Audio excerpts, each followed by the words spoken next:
मेरा चौथे अटेम्प्ट में हुआ है। बीच में भारत दर्शन होता है, वो भी ट्रेनिंग का पार्ट होता है। निश्चित रूप से बहुत अच्छा एक्सपीरियंस है विमित्रा। भी आपके लिए तो ये है कि आपने आते ही यहाँ भ्रष्टाचार को ख़त्म कर दिया।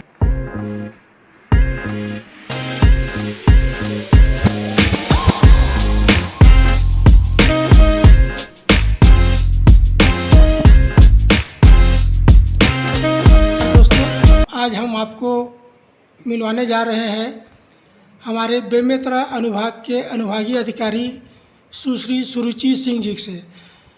मैडम, हमारे यूट्यूब चैनल में आपका स्वागत है। Thank you. ये बताइए कि आपने आईएएस की तैयारी के लिए क्या क्या तैयारियां की? मैं दिल्ली से हूँ, तो मैंने पहले कोचिंग ली थी विजन आईएएस की। जी। और क्योंकि मेरा चौथे अटेम्प्ट में हुआ है, तो काफ़ी साल मेहनत करनी पड़ी।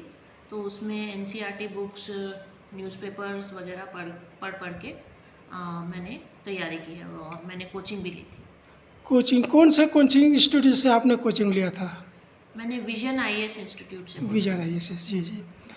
ये बताइए मैडम, जैसे ही आपका आईएएस में सिलेक्शन हुआ, यूपीएससी में सिलेक्शन हुआ, तो उसके बाद आपको ट्रेनिंग के लिए कहाँ जाना पड़ा? हम लोग मसूरी जाते हैं, LBSNAA LBSNAA, basically Lal Bahadur Shastri national academy of administration में जाते हैं हम मसूरी में। तो वहाँ पे 2 फेजेस होते हैं, फ़ेज़ 1 और फ़ेज़ 2। और बीच में भारत दर्शन होता है, वो भी ट्रेनिंग का पार्ट होता है। और उसके बीच में डिस्ट्रिक्ट ट्रेनिंग भी होती है, जो मेरी जगदलपुर बस्तर में हुई थी। 1 साल की ट्रेनिंग होती है वो, तो कुल मिला के अराउंड 2 साल की ट्रेनिंग होती है। 2 साल की ट्रेनिंग हुई, जी। ये बताइए, आपकी पोस्टिंग छत्तीसगढ़ में आपके चॉइस से हुआ कि भेजा गया आपको? यूपीएससी में जनरली चॉइस, एग्जैक्टली चॉइस का सिद्धांत नहीं रहता है। वो आपकी प्रेफरेंस मांगते हैं, और आपके पोजीशन और प्रेफरेंस के हिसाब से और वैकेंसी के हिसाब से आपको अलॉटमेंट दिया जाता है। जी जी। तो आप जैसे प्रेफरेंस ही बोलेंगे उसको, जो आप ऊपर लिखते हो वो आपको जल्दी, मतलब अगर वैकेंसी है तो वो आपको मिल सकता है। जी जी। ये बताइए, छत्तीसगढ़ में आपकी पोस्टिंग कितने साल के लिए की गई है? छत्तीसगढ़ कार्डर अलॉट होता है। जी जी, काडर, जी। जो पूरे सर्विस के लिए अलॉट होता है, पूरे आपके सर्विस पीरियड के लिए। अच्छा अच्छा। तो छत्तीसगढ़ कार्डर पूरे सर्विस पीरियड के लिए होता है, जिसमें आप डेप्यूटेशन भी ले सकते हैं और बाहर भी जा सकते हैं उसमें। जी। ये बताइए मैडम कि आपका पहला पोस्टिंग यहीं बेमेतरा है? हाँ, मेरा पहला पोस्टिंग एसडीएम बेमेतरा है। एसडीएम बेमेतरा है, जी। यहाँ आने के बाद आपको यहाँ का अनुभव बताइए आप, कि यहाँ आने के बाद आपको कैसा अनुभव हो रहा है जब आप फील्ड में काम कर रही हैं? जी, निश्चित रूप से बहुत अच्छा एक्सपीरियंस है बेमेतरा का। लोग यहाँ पे बहुत अच्छे हैं, और बहुत अच्छा काम करने को मिल रहा है। और रेवेन्यू केसेस और बाकी सारी चीज़ें, land acquisition, revenue cases, diversion और अन्य काम भी करने को मिल रहा है, जैसे महिला बाल विकास वगैरह में। तो ऑल इन ऑल बहुत अच्छा एक्सपीरियंस है बेमेतरा में। जब से यहाँ पे बेमेतरा में पदस्थ हुई हैं, तो एक आम चर्चा राजस्व न्यायालय के बारे में जो थी, उसे आपने तोड़ने का प्रयास किया है। भ्रष्टाचार यहाँ बहुत व्यापक पैमाने में माना जाता है राजस्व न्यायालय में। तो सबसे बड़ी बात, तो उपलब्धि आपके लिए तो ये है कि आपने आते ही यहाँ भ्रष्टाचार को ख़त्म कर दिया है। दूसरे बहुत सारे आपने जो है बहुत कड़े कदम उठाए हैं, ठोस कदम उठाए हैं। तो ये प्रेरणा आपको कहाँ से मिलती है, काम करने की प्रेरणा? प्रेरणा तो मतलब बहुत सारी हस्तियाँ होती हैं जिनसे ली जाती है जनरली, मगर मैं बोलूँगी मेरे जो पापा रहे हैं उनसे मेरे को सबसे ज़्यादा प्रेरणा रहती है, क्योंकि वो बहुत आदर्शवादी रहे हैं। वो भी भारतीय प्रशासनिक सेवा के अधिकारी रहे हैं। और उसके अलावा